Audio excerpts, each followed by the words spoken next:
다시 한번 활짝 피어납니다. 나의 두 번째 일자리. 당신의 전성기 오늘 4부.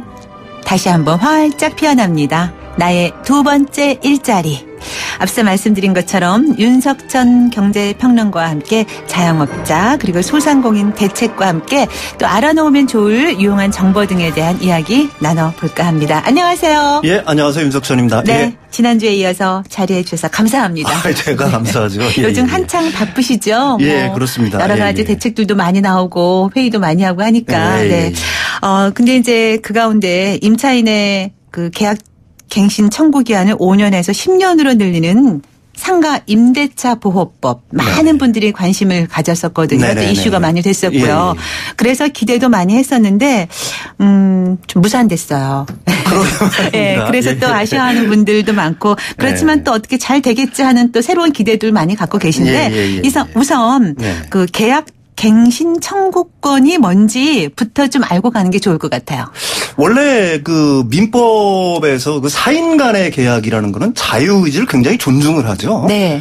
근데 이제 임대차 관련 계약에서는 이게 좀 예외적입니다. 네. 왜 그러냐면 우리가 조물주의 건물주라고 얘기하잖아요. 네, 맞습니다. 임대인과 임차인의 관계는 네. 보통 가불의 관계 이상을 넘어서는 약간 좀 불평등한 계약 관계가 성립을 할 수가 있어요. 네, 네. 그래서 이걸 갖다 따로 민법에서 임대차 보호법이라고 그래가지고 주로 임차인을 갖다가 보호를 하는 법을 갖다가 시행을 하고 있죠. 네, 네. 가령 뭐 연간 올릴 수 있는 월 임대료의 네. 상한선을 정해놓는다든지. 네. 뭐 이것도 그 중에 임대 기간 같은 그렇죠. 거. 네. 임대 기간 같은 것도 그 중에 대표적인 예죠. 네. 가령 뭐 이런 법이 없다라고 한다면은 한 1년 동안 권리금 주고 들어와서 열심히 장사하고 있는데 당신 나가셔. 나는 새로운 임차인을 받겠소라든지. 네. 뭐 이런 일들이 얼마든지 가능하지 않습니까? 네. 그러니까 현재는 5년이에요. 네. 5년 동안은 내가 장사를 할 수가 있는 겁니다. 거기다가. 네.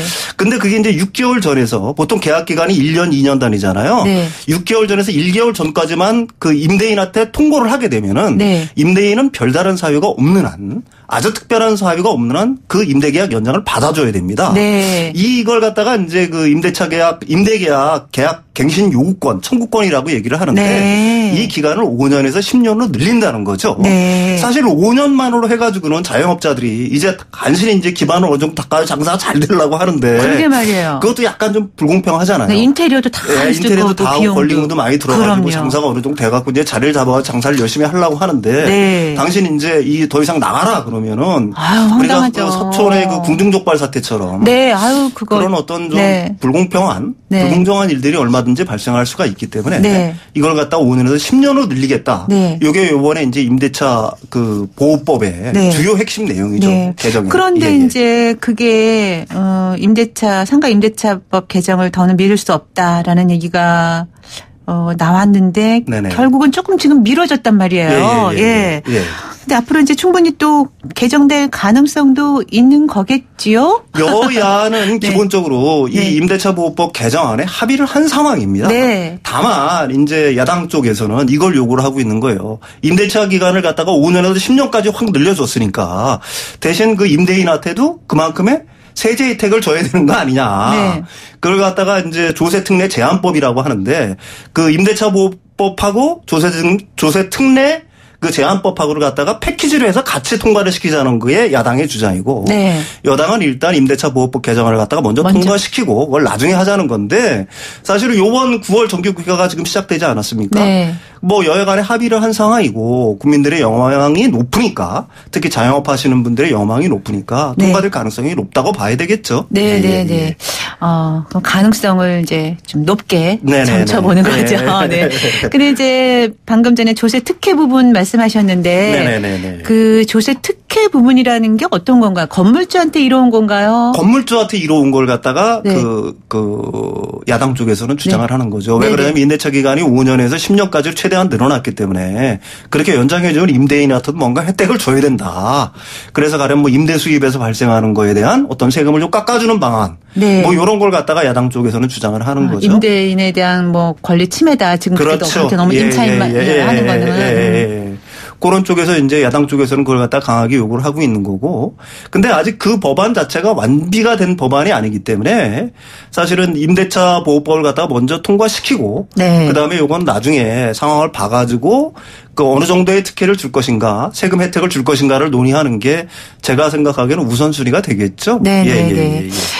이제 정기국회에서 처리될 가능성이 높다라고 하셨는데 네네. 몇 %? 정도로 보세요? 우리 경제평론가님께서는. 왜 그러냐면은 일단은 그 신한국당 빼고는 네. 나머지 당들은 여야 합의할 것 없이 네. 사실은 이 법안에 대해서 찬성이에요. 네. 그러니까 따라서 뭐 어떤 당이 특별한 당이 반대를 한다고 하더라도 상당히 통과될 가능성이 높다고 봅니다. 네. 예. 그렇다면 혹시 이제 그러면 개정 가능성이 이제 높다라고 생각하시는 분들도 많이 계시잖아요. 네네네네. 이제 무산됐지만 어쨌든 이제 처리가 될 거다라는 네네네네. 쪽으로 생각들을 많이 하게 될 텐데 네네.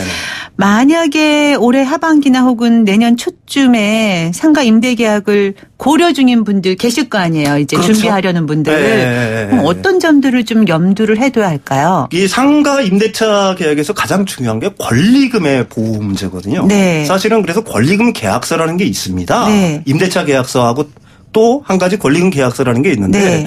임대차 계약서는 100% 쓰시잖아요. 네네. 근데 권리금 계약서는 20%밖에 쓰지를 않으세요. 네. 그러니까 그걸 반드시 써야지 나중에 법이 개정되면은 요번에 이제 그 권리금 보호 방안도 상당히 강화된 법이거든요. 이게 근데 그 사실은 권리금이라는 거는 사실은 그 임대인하고는 상관이 없는 거죠. 네. 상관이 없는 건데 이 임대인은 그러니까 임차인이 네. 그 권리금을 그 신규 임차인한테 받는 거, 새로운 그렇죠. 들어오는 사람한테 받는 걸 방해할 수가 없어요. 네, 그게 네. 임대차 보호법에 정해져 있거든요. 그 기간이 과거에는 3개월이었었는데, 네. 그러니까 임대 만료 3개월 전에 내가 새로운 임차인을 데리고 오면은 임대인은 네. 그 사람의 어떤 계약에 가령 뭐 임대보증금을 확 높인다거나 권리금 받는 걸 방해할 수가 없어요. 네. 근데 이 기간을 6개월로 늘리는 거죠. 네. 권리금 보호 강화에는. 네. 그다음에 전통시장 같은 경우에는 기존의 전통시장의 상가 같은 경우에는 권리금이 인정이 안 됐습니다. 근데 네. 이번에 이제 권리금이 인정이 됐고요. 그다음에 조정위원회가 생겨요. 임대차 네. 분쟁 조정위원회가 생기는데 네. 이때 권리금 계약서가 있는 것과 없는 것과는 천지 차이가 있습니다. 따라서 그 상가 임대차 계약을 하실 때는 임대차 계약은 물론 그 임대인하고 하시는 건물주랑 하는 거고. 건물주랑 하는 거지만 따로 신규 임차인하고도 이 권리금 계약서를 반드시 써야 될 것 같고요. 네.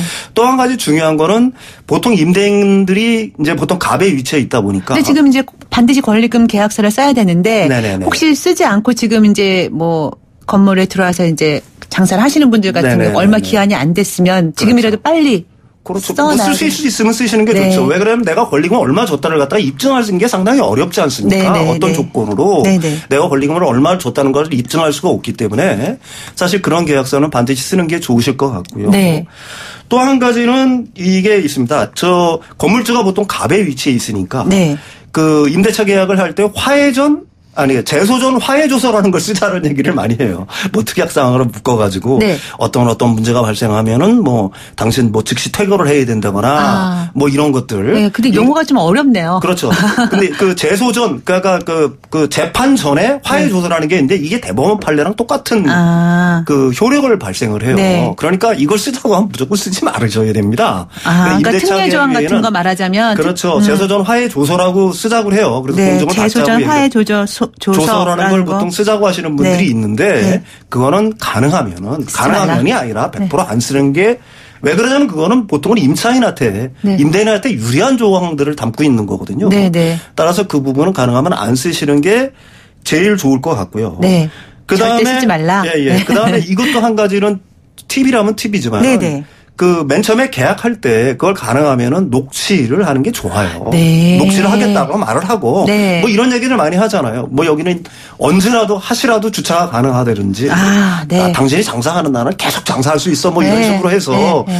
내가 나가라는 말 절대 안 할게 하면서 네. 나중에 만지시는 경우들이 있기 때문에 그렇죠. 사실 그게 나중에 뭐 임대차 보호법이라든지 재판에 갈 때는 그런 것들도 어떻게 보게 되면 유용한 증거가 될 수 있으니까 네. 그런 거고요. 한 가지 또 굉장히 주의해야 될 점이 있습니다. 그 임대차 보호법에 적용이 되려고, 그러니까 보호를 받으려고 하게 되면은 3기 이상 월세를 절대로 밀리면 안 돼요. 네. 3기라는 게 뭐냐면은 월세가 100만 원이면은 3기면 300만 원이라는 네. 얘기입니다. 3개월 밀린다는 얘기가 아니에요. 가령 내가 100만 원인데 50만 원씩 5개월을 밀렸어. 네. 그 250만 원밖에 밀린 게 아니잖아요. 네. 그러니까 3기 미달은 아직까지는 임대차 보호법에 적용을 받을 수가 있어요. 다음 임대차 보호법에 보호를 받기 위해서는 차입력, 그러니까 월세는 그래도 밀리지 않고 꾸준하게 내시는 게 네. 가장 유리하다. 이거는 말씀드릴 수가 네. 있겠죠. 그렇다면 예. 월세 같은 거 줄 때도 네네. 가능하면 이제 지금은 많은 분들이 당연히 그러시겠지만 통장으로 뭔가 증명할 수 있게끔 보내는 게 좋겠네요. 그렇죠. 네. 뭐 요즘에 현금으로 주시는 분은 제가 생각하기에는 그쵸. 뭐 있을까 모르겠는데 네네. 무조건 증거를 남기셔야 네. 됩니다. 만약에 현금으로 주는 경우라면 뭐 예. 영수증을 받거나. 예, 네. 그렇죠. 왜냐하면 만사 불여튼튼이라고 네. 세상 일은 모르는 거니까. 네, 예, 맞습니다. 예. 네. 오늘 네. 아주 훌륭한 팁을 전해주셨습니다.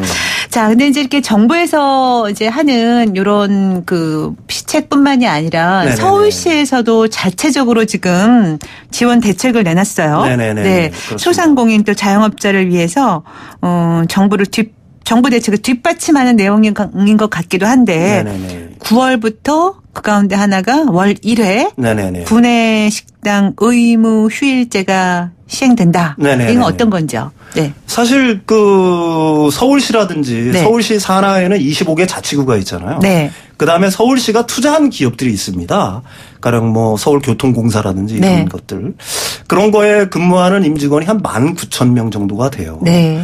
이게 19,000명이 월 1회 그 식당이 구내식당이 휴업을 하고 밖으로 나오게 되면은 네. 사실 그만큼은 더 그 주변에 있는 자영업자들한테는 좀 좋은 거잖아요. 네, 주변 식당들. 그렇죠. 네. 식당이라든지 뭐 여러 가지 쪽에서는 좋은 네. 건데 이걸 갖다가 이제 서울시에서는 자영업 대책을 발표를 한 거죠. 근데 이제 월 1회니까 19,000명이 월 1회 정도는 할 수 있는 거고 사실은 자치구별로 이걸 갖다가 벌써 시행하고 있는 구들도 있어요. 아, 근데 효과를 좀 보고 있나요? 네, 그렇죠. 서초구 같은 경우는 월 4회입니다. 네. 이건 조금 제가 생각하기에는 늘릴 필요도 있지 않나. 왜 그러냐면은 뭐 그 구내식당에서 일하는 노동자분, 근로자분들도 상당히 그게 고된 일이잖아요. 네. 휴식도 좀 취할 겸 그래서 이건 좀 늘리는 게 주변 자영업도 살리고 네. 그게 훨씬 더 좋은 거니까요. 네. 예. 아, 그렇군요. 네네네. 효과를 좀 기대를 해보는 것도 좀 좋겠네요. 늘어나기를 바랍니다. 아, 저는 네, 개인적으로. 그렇군요. 네. 그 다음에 또 서울시에서 이제 3종 대책 가운데 또 하나 주차 단속을 전통시장 주변으로 해서 좀 네네네. 주차 단속을 좀 완화시킨다. 네네네. 뭐 하는 얘기가 있는데요. 예, 그렇죠. 사실 우리가 식당에 밥 먹으러 갈 때 주차가 안 되면은 좀 불편하잖아요. 아우, 네. 아, 그리고 사실 주변에 그 시장 근처에 주차장이 또 마땅치가 않아요, 맞습니다. 정말. 예, 그렇습니다. 그래서 이번에 이제 서울시에서 올 연말까지 한시적인 대책인데요. 네. 그 4차로 미만의 그 전통시장. 네. 전통시장 주변에는 주차를 할 수가 있는 거고요.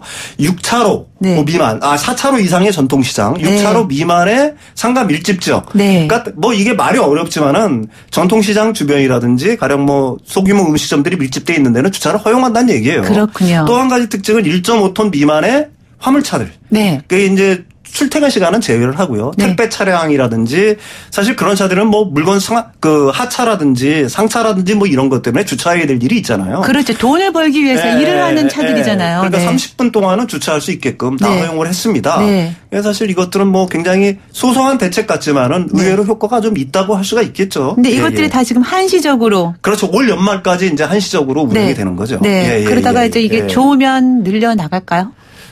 그렇지만 이것도 사실은 좀 그런 문제는 있을 것 같아요. 상시적으로 하게 되면은 네. 또 민원이 발생할 여지들이 또 있으니까. 너무 복잡해지고 네, 또 너무 차 때문에 복잡해지고 불편해서 또, 사람들이 못 다닌다라든가 뭐 그런 문제들이 좀 있으니까 네. 서울시 입장에서 고민은 좀 될 겁니다. 네, 네. 그러니까 이제 한번 또 시행을 또 하다 보면 네네네. 또 이제 새로운 또 방안들이 또 나오겠죠. 예, 네, 좀 더 그렇습니다. 예, 예. 효과적이고 효율적인 대책들이 나오기를 이제 바라는 마음이고요. 예. 그 다음에 이제 또 영세 자영업자 등을 대상으로 서울시에서 그 긴급 자영업 자금 규모도 늘린다라고 네네네. 했는데 긴급 자영업 자금이 뭔지 네네네. 좀 궁금하기도 해서요. 그 보통 지자체에서는 서울시뿐만이 아니라 네. 보증재단이라는 걸 운영합니다. 네. 그래서 서울 같은 경우에는 서울신용보증재단이라고 하고요. 네. 경기도 같은 경우에는 경기신용보증재단이라고 얘기해요. 네. 그러니까 정부에서 지원하는 대책 말고 따로 지자체에서 이렇게 운영하는 재단들이 있어요. 네. 특히 이 서울에도 있고 경기도에도 있는데요. 제가 저번 시간에 말씀드렸듯이 굉장히 힘들다, 어렵다. 자금 측면에서 어렵다 그러면 일단은 지자체를 찾아가 보시는 게 수입니다. 네. 사실은 지자체에서 이런 대책들을 각 지자체에서 많이들 쓰거든요. 네. 서울시에서 발표한 대책을 보게 되면 원래 이 자금의 성격이 뭐냐면은 차상위 계층이라든지 아니면은 수급자, 그다음에 영세 자영업자들한테 대한 어떤 긴급한 대출입니다. 네. 이 대출 요건이 있는데 자영업자 같은 경우에는 전분기라든지 아니면 전 반기 네. 매출이 네. 그 직전 분기나 그 전에 반기에 비해서 20% 이상 하락을 했을 경우에는 이런 긴급 자금을 갖다가 지원을 받을 수가 있어요. 자격 조건이 그러니까 매출 하락 시 20%. 그렇죠. 매출이 전분기 대비 그 전분기에 대비해서 요 전분기 대비 한 20% 정도 줄었다 그러면 매출이 한 20% 줄었다 그러면 가서 상담을 해보시는 게 좋을 것 같고요. 네. 조건은 고정금리고 2%고 이게 1년 거치 4년 분할 상환입니다. 네. 그다음에 보증료도 이번에 좀 내렸어요. 보증료가 1,000만 원 받으면 10만 원 정도를 보증료로 냈어야 되는데 이제 8만 원, 0.8%로 보증료를 좀 줄였거든요. 그러니까 어려우신 분들은 보통 자영업 하시는 분들이 저번 시간에도 말씀드렸듯이 자영업 하느라 바쁘시잖아요. 알고는 있어도 행동을 못 하시는데 일단 지자체를 가보시든지 아니면은 일단 지자체가 좀 그렇다 그러면 구청 가서 일단 상담을 해보시는 게 구청이나 뭐 동사무소라도 하다못해 가서 주민센터에 가서라도 상담을 해보시면은 그래도 반드시 조그마한 어떤 빚은 열리게 되어 있습니다. 이 자금도 그런 성격의 자금이고요. 네. 그러니까 이제 좀 어렵다. 하시는 것보다 그렇게 말만 하지 마시고 행동으로 옮겨라. 왜 그러냐면 지자체 같은 경우에서 자영업의 어려움을 알고 있기 때문에 자영업자들에 대한 대책들이 심심찮게 발표가 되고 있습니다. 그 부분은 스스로 찾아야 된다는 얘기죠. 그리고 이제 보니까 그러니까 영세 자영업자뿐만 아니라 일반 자영업자들도 노란우산 공제라는 것들 은행에 가봐도 많이 있고 이렇더라고요. 그렇습니다. 그거 다 반드시 거기에다 들어야 되는 건가요?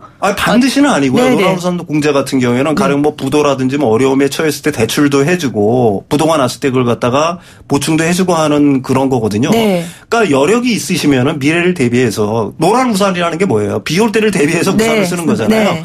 조금 현재는 좀 부담이 되더라도 그런 제도들을 갖다가 좀 이용을 해보시고요. 매달 얼마씩 그렇죠. 매달 얼마씩 내는 겁니다. 몇만 원. 뭐 가령 뭐 몇만 원에서 몇십만 원 단위로 내면서 나중에 그걸 목돈으로 나중에 목돈으로 받을 수도 있는 거고요. 특히 아까도 말씀드렸듯이만 그런 여력이 전혀 안 되고 지금 굉장히 힘들고 어렵다 그러면은 일단은 지자체를 가시든지 뒤에서 설명할 소상공인 시장진흥공단이라는 게 또 있어요. 그러니까 여러 가지 정부에서도 지원 대책을 내놓고 있는 거고 지자체에서 우리가 모르는 여러 가지 지원 대책들이 있습니다. 가사 상담을 해보시는 게 제일 베스트의 수다. 이렇게 말씀드릴 수가 있겠어요.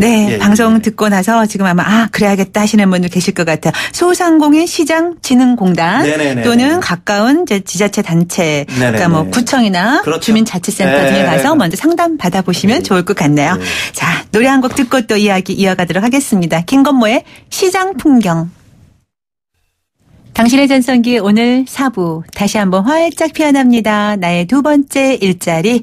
오늘도 역시 경제평론가 윤석천 평론가와 함께 이야기 나누고 있는데요. 앞서서 자영업자 또 영세 자영업자 소상공인 대책 관련 이야기 나누었었는데 정부 대책도 그렇고 그 정부 대책을 뒷받침하는 서울시 대책이 이어서 이제 발표가 됐는데 그 가운데 저희가 지금 다룰 내용 중에 하나가 바로 편의점 관련해서 골목 상권을 좀 돕는다. 이런 의미에서 담배 소매 지정거리 제한 기준을 늘리기로 했다. 이런 발표를 했어요. 그래서 이 정책이 시행이 되면 편의점의 신규 출점이 좀 제한이 된다라고 하는데 이게 어떤 효과가 있는 걸까요? 담배하고 편의점하고 도대체 무슨 상관관계가 있냐라고 생각하실 분들이 많은데 굉장히 영향이 있습니다. 왜 그러냐면 담배 판매가 편의점 매출액의 40에서 50% 정도를 차지한다라고 얘기를 해요. 그렇게 지금 금연을 외치는데 왜 그런 걸까요? 금연 하는데. 그러게 말입니다. 뭐 저도 개인적으로 못 걸었습니다. 어쨌든 지금 소매 담배 판매를 할 수 있는 거리, 소매인 거리가 50m 정도로가 돼요. 현재는 50m 거리가 됩니다. 그러니까 50m 거리를 갖다가 이걸 100m로 늘리겠다라고 하는 거거든요. 이걸 100m로 늘리겠다라고 얘기를 하게 되면은 사실은 그 안에 편의점이 들어와도 매출액이 보장이 안 되니까. 사실은 신규 출점이 상당히 억제될 거라는 얘기죠. 네, 뭐 네. 그 얘기는 제가 생각하기에는 일단은 뭐 어느 정도 일리는 있습니다. 네. 왜 그러냐면은 지금 그 편의점이 어려운 이유는 편의점이 4만 개예요. 엄청 많죠. 이렇게 힘들게 된 거는 2000년에 사실은 그 당시만 해도 거리 제한이 있었어요. 편의점 간에. 네. 그게 한 80m 정도 됐는데 네. 이게 없어져 버렸습니다. 규제 완화 정책으로 인해 가지고. 그래가지고 뭐 자사 편의점으로 안 들어와도 다른 편의점들이 계속해서 들어오는 그렇죠. 거예요. 거리 제한이 네. 없어져 네, 버렸으니까. 네. 그리고 그 편의점마다 담배 판매를 다 허가해 주니까 네. 뭐 편의점 입장에서는 담배 판매를 하게 되면 일단 그 편의점 매출의 40% 50%가 보장이 되는 거니까 만약에 네. 담배 판매를 못하게 하게 되면은 편의점 매출이 확 줄어버리는 거죠. 네, 네. 그러니까 따라서 이 담배 그 판매를 할 수 있는 소매점의 거리를 갖다가 한 지금 현재 50m에서 100m로 늘리게 되면은 신규 편의점 출점하는 게 상당히 줄어들 거라는 게 서울시의 전망이죠. 그러면 이제 편의점의 매출이 기존 매출이 조금 늘어날 수 있겠다. 뭐 아무래도 신규 출점이 줄어들면은 네. 사실은 뭐 어느 두 개 정도, 있는 데서 하나 있으면 그 그렇죠. 집만 가게 되니까. 네. 그렇죠. 사실 예. 저희 동네도 조그만 골목에 편의점이 가까운데 두 개가 있거든요. 예, 그렇죠. 대부분 다 그렇습니다. 근데 이제 예. 일반 소비자 입장에서는 편하긴 한데 네네. 편의점을 운영하시는 입장에서는 아주 곤란하겠죠. 그렇죠. 편의점을 더군다나 운영하는- 요즘에 최저임금제도 높아지고 해서. 그 편의점 본부만 돈을 벌고 있는 거고 편의점들은 어려운 상황들이 계속 그러게 되고 있는 말이에요. 거예요. 예. 그러게 말이에요. 예. 그런데 이제 사실상 편의점 간 과당 경쟁을 막겠다라는 취지는 좋은데 네네네. 부정적인 반응을 하는 분들은 왜 그런 거예요?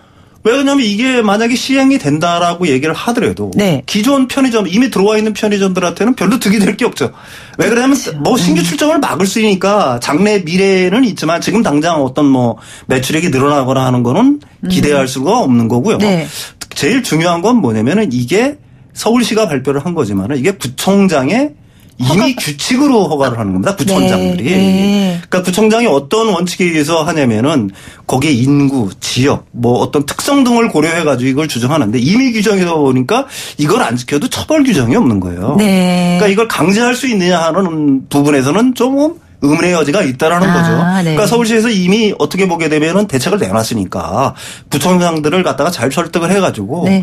이 제도는 제가 생각하기에는 굉장히 의미가 있다. 네. 그렇게 봅니다. 그렇군요. 예. 저희 지금 시간은 좀 부족하지만 네네. 지난주에 방송을 듣고 네네네. 보내주신 사연이 있어요. 청취자분께서. 네네네네. 그래서 그 사연 한번 소개를 해드리고 가야겠습니다. 네네네. 4123번 청취자분. 법인 기업 회생 조기 종교란 업체 대표입니다. 회생을 하고 나니 많은 자금이 즉 운전이 전부 소멸된 상태입니다. 어떻게든 회사를 살리고 싶은 마음이지만 자금력이 어려움으로 점점 더 힘들어지는 것 같습니다. 저희처럼 회생업체들은 자금 관련해서 어떤 도움을 받을 수 있는지 궁금합니다 하셨는데요. 이 4123번님께서 도움받을 수 있는 방법 제도가 좀 있을까요? 있습니다. 네. 사실 그게 개인 회생을 했든지 법인 회생을 했든지 하게 되면 조기 종결했대요. 네, 은행 대출은 받을 수가 없어요. 당분간. 네. 다시 신용이 회복될 때까지는 사실 그거는 불가능한 건데. 네. 다행히 중소기업진흥공단에 그 재기 지원과에서 이런 분들을 상대로 해가지고 그 자금 지원을 합니다. 네. 그게 뭔 자금이냐면은 제도약 지원 자금이라는 거예요. 네. 그러니까 이게 어떤 분들을 대상으로 하는 거냐면 지금 회생 인가를 받은 법인. 네. 아니면은 회생 인가를 종료한 기업 중에서 3년 이내 된 기업을 대상으로 네. 가령 뭐 구조 전환, 사업 전환이라든지 구조 개선 아니면 재창업에 필요한 자금들을 갖다가 대출을 해줍니다. 네. 그러니까 이분들 내가 그 법인의 사정을 갖다 정확히는 모르지만은 지금 조기 종결했다라고 하게 되면은 상당히 뭐 그래도 성실한 기업이고 하니까요. 여기 그 중소기업진흥공단에 재기지원과를 찾아가서 이 자금에 대해서 좀 문의를 해보시면은. 구조 개선이라든지 아니면 사업 전환 뭐 이런 쪽에 필요한 운전 자금이라든지 자금을 갖다가 상당한 규모의 자금을 갖다가 지원을 해주고 있는 줄 알고 있어요. 네, 예. 한번 네. 상담을 해보시는 게 좋을 것 같습니다. 네, 알겠습니다. 예. 오늘도 역시 시원시원하게 좋은 정보 많이 전해주셔서 고맙습니다. 예, 지금까지 예. 윤석천 경제평론가와 함께했습니다. 당신의 전성기 오늘 화요일 순서 함께 했는데요. 언제나 마지막 노래 띄울 때는 저는 아쉬운 마음이에요. 그렇지만 마지막 노래 띄우면서 마무리 인사드릴게요. 휘트니 휴스턴의 All at Once 노래 띄우면서 물러갑니다. 지금까지 김명숙이었어요. 여러분 오늘이 가장 젊은 날입니다.